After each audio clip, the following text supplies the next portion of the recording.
नमस्कार, मैं हूं अंजलि इस्वाल और एक बार फिर से हाजिर हूं बस इसी दुआ के साथ कि फिट रहे इंडिया। आज हम बात करेंगे ब्रेन में एन्यूरिज्म की। दरअसल ये एक खून का गुब्बारा सा होता है जो कभी भी फट सकता है। आज हमारे डॉक्टर आपको बता रहे हैं कि अगर वक्त रहते कदम उठा लिया जाए तो किस तरह से जान बचाई जा सकती है। एन्यूरिज्म हम लोग कहते हैं कि ब्रेन की जो ब्लड वेसल्स होती हैं, खून जो ले जाती हैं, उनमें एक तरह से बैलून बन जाता है। तो यूजुअली वेसल वॉल में वीकनेस होती है और फिर वो धीरे धीरे वहाँ बैलून बन जाता है और वो उसका डर यही होता है कि कभी भी फट सकता है। तो यूजुअली इस तरह का हेडेक जो आपने अपनी लाइफ में कभी भी पहले एक्सपीरियंस नहीं किया हो, हमें उस समय उसको एन्यूरिज्म सस्पेक्ट करना चाहिए unless we proved otherwise. So therefore, because the aneurysms are notorious to rebleed, 100 यदि एन्यूरिज्म रप्चर होते हैं उसमें से 1/3 लोग शायद ऑन द स्पॉट मर जाते हैं। तो सबसे पहला सिम्टम जो है किसी भी मरीज को, यदि यंग हो या ओल्ड हो, sudden severe headache which they have never experienced in his life should be considered as that he is suffering from aneurysm. दूसरा जो प्रेजेंटेशन एन्यूरिज्म का होता है, आँख की नस का भेंगा होना या 1 का 2 दिखना, इस तरह के सिम्टम हो तो भी एन्यूरिज्म सस्पेक्ट किया जा सकता है। वजन घटाने के लिए की जाने वाली डाइटिंग आखिर कारगर है या नहीं, ये बता रही है हमारी न्यूट्रिशनिस्ट। काफ़ी सारे मिसकंसेप्शंस है डाइटिंग को लेके कि डाइटिंग करने का मतलब कम खाना होता है।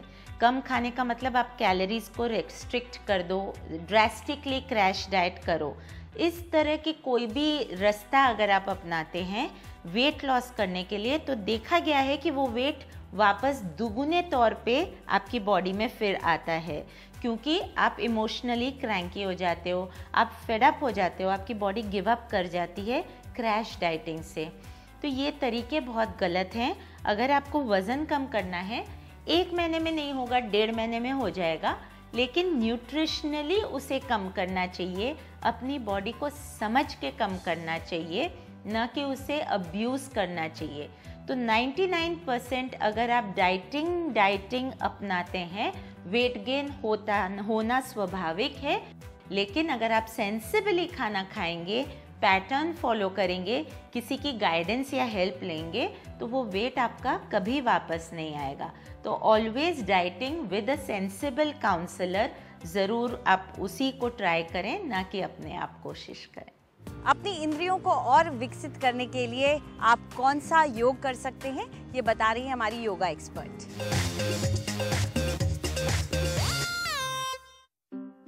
नमस्कार। आज जो हम सिंपल एक्सरसाइज करने जा रहे हैं वो हमारा फ्रंटल लोब जो ब्रेन का होता है, ये जो अर्जना इंट्यूशन के लिए होता है, उसके लिए बेनिफिशियल है। उसको हम जितना स्टिमुलेट करें उससे हमारी पावर ऑफ जो पॉजिटिव थिंकिंग है, इंट्यूशन है, वो बढ़ती है। बहुत सिंपल है, पर अगर आपको नेक में इश्यूज़ हैं या आपको सर्वाइकल है तो इसे ना करें। अब हम देखेंगे ये पोस्चर कैसे करना है। सिंपली अपने हाथ आपके नीज़ पे रहेंगे और आपका हेड जो है वो छोटी छोटी मूवमेंट्स में सिर्फ ऊपर नीचे हिलेगा और इसको हम 3 मिनट तक करेंगे इस तरीके से।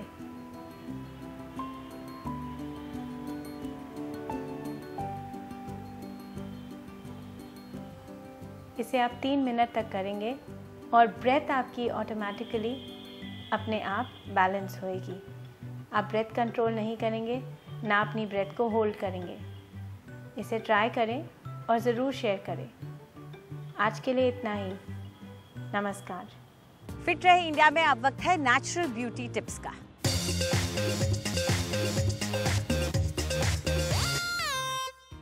नमस्कार। तीज त्योहारों के बीच में अक्सर लेडीज़ जो हैं हाथों पे मेहंदी लगवाना बहुत पसंद करती हैं, लेकिन ये 4-5 दिन तो मेहंदी बहुत अच्छी लगती है, उसके बाद जो वो बहुत ही गंदा हल्का ऑरेंज कलर रह जाता है हाथों में, वो परेशान करता है। इसको हटाने के लिए आज मैं एक बहुत आसान नुस्खा बताऊंगी जो आप लोग घर पे अपना सकते हैं। इसके लिए आपको चाहिए होल व्हीट आटा, यानी कि चोकर वाला आटा जो हम अक्सर चपातियों में इस्तेमाल करते हैं। करीबन 2 से 3 चम्मच। संतरे के छिलके का पाउडर, यानी कि ऑरेंज पील। इसमें हम डालेंगे कोई भी वेजिटेबल ऑयल, यानी कि आप किचन में किसी भी तेल से आप पकाते हो, पीनट ऑयल, सोया ऑयल, सनफ्लावर ऑयल, ये आप तकरीबन इसमें 1-1.5 चम्मच डालें। और जैसे पेस्ट्री डो को हल्के हल्के फिंगर टिप से या उंगलियों से तेल को इकट्ठा करते हैं, इसको आप इकट्ठा करें। इसमें हम डालेंगे फुल क्रीम मिल्क और इसको आप मिक्स कर देंगे।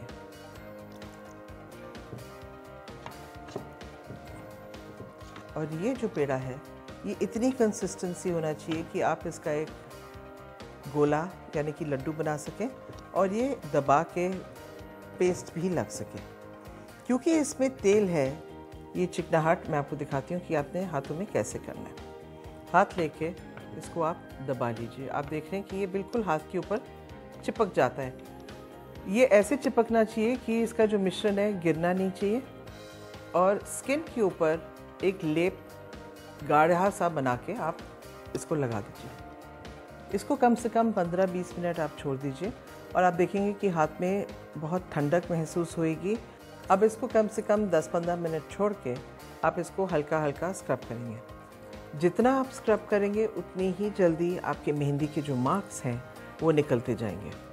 तो ये आप देख रहे हैं कि जैसे जैसे ये क्लीन होता जाएगा, आपकी त्वचा भी बिल्कुल साफ, फेयर एंड सॉफ्ट फिर से हो जाएगी। सी यू टुमारो। हमारी मेकअप एक्सपर्ट आज आपको बताएंगे कि जेल आईलाइनर होता क्या है और कैसे इसका इस्तेमाल करें।